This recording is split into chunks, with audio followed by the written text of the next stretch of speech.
Hello students, how are you. Previous topic में हमने lytic life cycle पढ़ा था बैक्टीरियोफेज का। अब हम नेक्स्ट मूव ऑन करते हैं। आज का हमारा टॉपिक है लाइसोजेनी और lysogenic life cycle of A bacteriophage. आज हम बैक्टीरियोफेज का लाइसोजेनी या फिर इसको लाइसोजेनिक लाइफ साइकिल भी कहते हैं बैक्टीरियोफेज का, ये डिस्कस करने लगे हैं।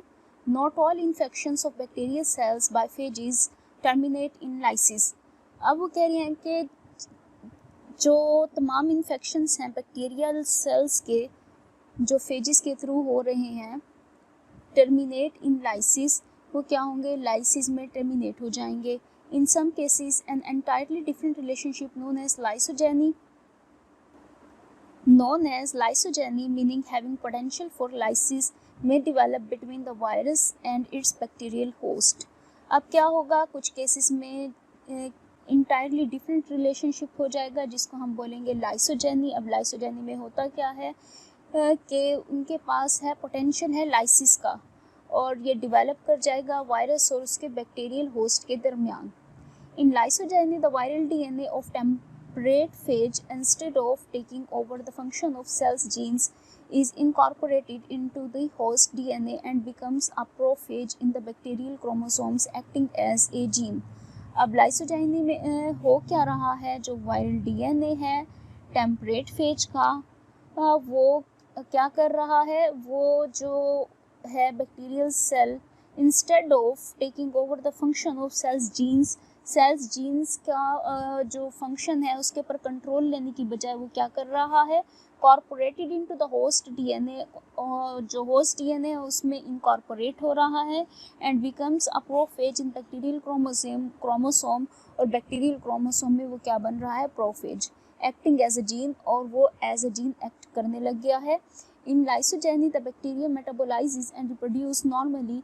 अब लाइसोजेनी में होगा क्या, जो बैक्टीरिया है वो उसका जो मेटाबॉलिक उनके रिएक्शंस हैं वो भी होते रहेंगे, रिप्रोडक्शन भी नॉर्मली होगी। The viral DNA is transmitted to each daughter cell through all successive generations. और जो वायरल डीएनए है ये ट्रांसमिट हो जाएगा नेक्स्ट जनरेशन में। Sometimes, however, for reason unknown, the viral DNA is removed from the host chromosome and the lytic cycle occurs। अब किसी time क्या होगा कि रीज़न कोई भी अननोन है, कोई भी हो सकती है, जो वायरल डीएनए है ये रिमूव हो जाएगा होस्ट क्रोमोसोम से और जो लाइटिक साइकिल है वो स्टार्ट हो जाएगा। मीन्स के सेल बस्ट करेगा और उसके अंदर से कॉपीज़ निकलेंगी और वो जाके नेक्स्ट बैक्टीरियम को अफेक्ट कर सकती हैं। This process is called spontaneous induction, और इस प्रोसेस को हम क्या बोलेंगे, spontaneous induction. A change from lysogeny to lysis can sometimes be induced by irradiation with ultraviolet light or by exposure to some chemicals। अब ये जो चेंज है लाइसोजेनी का लाइसिस में, ये किसकी वजह से इंड्यूस्ड होगा, या तो इरेडिएशन की वजह से या फिर अल्ट्रावायलेट लाइट की वजह से या फिर कुछ केमिकल्स का एक्सपोजर हो जाएगा उस वजह से। Lysogeny has been studied best in coliphage lambda. अब जो लाइसोजेनी है उसकी जो बेस्ट स्टडी हमारी होगी वो कोलियोफेज लैम्डा में होगी। It has been observed that the multiplication of phage is repressed inside the infected cell. और ये ऑब्जर्व किया गया है कि जो मल्टीप्लिकेशन हो रही है फेज की वो रिप्रेस्ड हो जाएगी infected cell में, because the genes responsible for phage multiplication and lysis are switched off। इसकी रीज़न क्या है कि जो जीन्स हैं रिस्पॉन्सिबल हैं किसके लिए, फेज मल्टीप्लिकेशन के लिए और लाइसिस के लिए, फ़िलहाल वो स्विच्ड ऑफ होंगे, वो अपना फंक्शन परफॉर्म नहीं करेंगे। The phase possesses a gene that codes for repressor protein which makes the cell resistant to lysis, initiated either by the prophage or another lytic virus। अब हो क्या रहा है, यहाँ पे जो फेज है वो पोजेस कर रहा है जीन को जो कोड करेगा रिप्रेसर प्रोटीन को। रिप्रेसर प्रोटीन क्या होगी, जो रिप्रेस कर देगी, एक्सप्रेस नहीं, रोक देगी, रिप्रेस कर देगी, उसका फंक्शन नहीं होने देगी, which make the cell resistant. अब इस वजह से क्या होगा, सेल रेजिस्टेंट हो जाएगा लाइसिस से। इनिशिएटेड आइदर बाय प्रोफेज और अनदर लाइटिक वायरस, जब तक के प्रोफेज या फिर दूसरे लाइटिक वायरस ना आए। The repressor protein has been isolated and purified. और जो रिप्रेसर प्रोटीन है वो आइसोलेट अलग कर दी जाएगी और प्यूरिफाई होगी। It is an acidic protein, और ये क्या है, एसिडिक प्रोटीन है। When the phage lambda is exposed to ultraviolet light, जब फेज लैम्डा एक्सपोज कर दिया जाएगा अल्ट्रावायलेट लाइट में, this introduces the synthesis of the protein in the host cell, तो वो इंट्रोड्यूस करेगा कि प्रोटीन की सिंथेसिस हो होस्ट सेल में। This protein has proteolytic activity and cleaves the repressor protein, preventing it to bind to lambda prophage। अब वो क्या करेगी, प्रोटीन प्रोटियोलिटिक एक्टिविटी करेगी। क्लीव्स का मतलब होता है तोड़ देना, टुकड़े टुकड़े कर देना। And repressor protein preventing it, और जो रिप्रेसर प्रोटीन है इसको प्रिवेंट करेंगी, बाइंड करेंगी लैम्डा प्रोफेज के साथ, बाइंड होने से उसको प्रिवेंट करेंगी।